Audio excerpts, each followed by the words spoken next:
কখনো কখনো দিনের শুরুটাই এমন হয় যেখানে ঘুম থেকে ওঠার পর মনে হয় আজকে আমি কিভাবে পুরো দিনটা সামলাবো। আজ রবিবার, ভেবেছিলাম একটু ধীরে সুস্থে দিনটা শুরু করব। কিন্তু বাড়িতে একটা ছোট বাচ্চা আর একগাদা কাজ থাকলে রবিবার আর অন্য দিনের মধ্যে পার্থক্যটা কোথায়, সেটাই মাঝে মাঝে বুঝতে পারি না।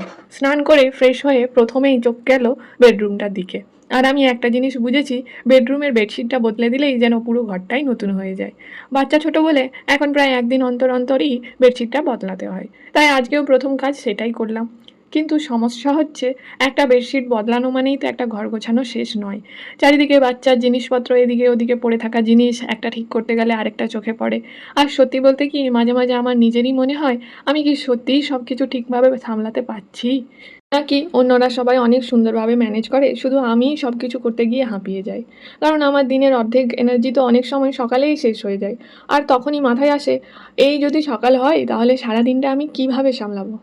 তারপর রান্নাঘরে এসে দেখি আরেক গল্প। স্ল্যাবে ভর্তি বাসন, চারিদিকে জিনিসপত্র। আমি একটা জিনিস গুছিয়ে রাখছি আর মনে হচ্ছে পরের মুহূর্তেই সেই জায়গাটায় আবার কিছু একটা জিনিস এসে পড়বে। ছোট্ট বাচ্চা থাকলে ঘর যে সবসময়ই পারফেক্টলি অর্গানাইজ থাকবে, এই এক্সপেকটেশনটাই বোধহয় আমাদের একটু কমিয়ে দেওয়া উচিত। যাই হোক, আজ রবিবার, সকাল সকাল মাথা গরম করে দিনটা নষ্ট করতে চাই না। তাই ভাবলাম যতটা পারি করব, কিন্তু নিজের ওপর রাগ করে নয়। ধীরে ধীরে সব জিনিস নিজের নিজের জায়গায় রাখলাম।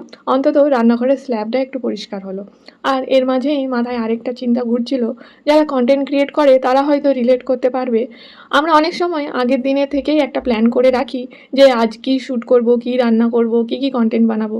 কিন্তু একটা জিনিস আমরা প্ল্যান করতে পারি না, সেটা হলো সেই কন্টেন্ট বানানোর আগেই যদি জীবনের সব কাজ তোমার এনার্জিটা খেয়ে নেয়, তখন তখন কী হবে। আমি তো মাঝে মাঝে সত্যিই ভীষণ ফ্রাস্ট্রেটেড হয়ে যাই। মনে হয় থাক, আর কন্টেন্ট বানাবো না। কিন্তু তারপর আবার নিজেকেই একটা প্রশ্ন করি, আমি যদি এটাও বন্ধ করে দিই তাহলে আমার নিজের জন্য আমার সেই ছোট্ট জায়গাটা কোথায় থাকবে। কারণ সত্যি বলতে, সারাদিনের এই ঘর, রান্না, বাচ্চা, সংসারের মধ্যে অনেক সময় মনে হয় আমি যেন নিজের একটা ছোট্ট জগতে বন্দি হয়ে আছি। মানুষের সঙ্গে কথা বলা হয় না, চেনা মানুষগুলোর মুখও দেখা হয় না।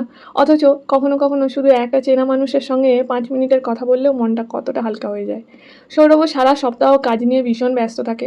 ওর সঙ্গে তো ভাত খাওয়া বা গল্প করা তো দূরের কথা, এক কাপ চা খাওয়ার মতো এর সময়ও অনেক সময় পাওয়া যায় না। শনিবার রবিবারে একটু সময় পাওয়া যায় ঠিকই, কিন্তু সেই সময়টাও তো ঘরের কাজের মধ্যেই কেটে যায়। আমি আমার কাজ করছি, ও নিজের মতো আছে বা জয়াংকে একটু সামলাচ্ছে। আর আমি এটাই ভাবি, আমরা দুজনে কি সত্যিই একসঙ্গে একটু সময় পাচ্ছি? হয়তো এই দায়িত্বগুলোর কোনো শেষই নেই, হয়তো জীবনটা এমনই। কিন্তু সত্যিটা কি, সেটা এখনও আমিও পুরোপুরি বুঝে উঠতে পারিনি। আর ঠিক তখনই নতুন সমস্যা। ভাত ডাল বসাতে যাব, দেখি আমাদের সোসাইটির পাম্প আবার খারাপ হয়ে গেছে।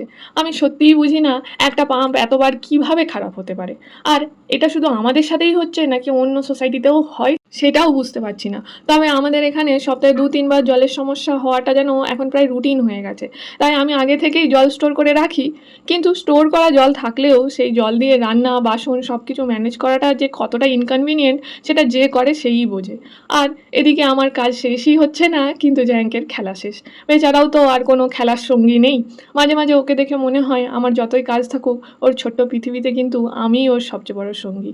তাই কাজের মাঝেও ওকে একটু সময় দেওয়া তো হবেই। এর মধ্যে রান্নাঘরে আমার অবস্থা একেবারে রেলগাড়ির মতো। একদিকে জল নেই, অন্যদিকে বাসন, তার উপর রান্না। তাই বুঝলাম আজকে আগের প্ল্যান অনুযায়ী এতগুলো পদ রান্না করা সম্ভব নয়। আর এখানেই একটা জিনিস শিখেছি, সব প্ল্যান সব দিন এক্সিকিউট করতে হয় না। কখনো কখনো সিচুয়েশন অনুযায়ী প্ল্যান বদলে ফেলাটাও একটা স্কিল। তাই সবজি কেটে রেখে দিলাম, যেগুলো আজ লাগবে না ভালো করে ধুয়ে মুছে ফ্রিজে রেখে দিলাম, পরের দিন বানিয়ে নেব। আর আজকে রান্নাটা একটু সিম্পল করার সিদ্ধান্ত নিলাম। হঠাৎই মাথায় এলো, দুধ আলু ভাতে মসুরের ডাল সেদ্ধ আর বেসন দিয়ে কুচি করা মিক্স সবজির বড়ার মতো একটা পদ করলে কেমন হয়। ব্যাস, বেশি কিছু নয়, কম ঝামেলায়, কম বাসনে, কম এনার্জিতে, কিন্তু পেট আর মন দুটোই ভরবে। আর এইভাবেই সকালটা কখন যে এতটা সময় নিয়ে নিল বুঝতেই পারলাম না। দিনের শুরুতেই এত কিছু হয়ে গেল। তবুও একটা জিনিস আজ নিজেকে মনে করিয়ে দিলাম, সব কিছু পারফেক্ট না হলেও দিনটা খারাপ হয়ে যায় না। কিছু কাজ বাকি থাকলেও তুমি ব্যর্থ নও। আর সব কিছু একদিনে সামলাতে না পারলেও তুমি কম কিছু করছো না।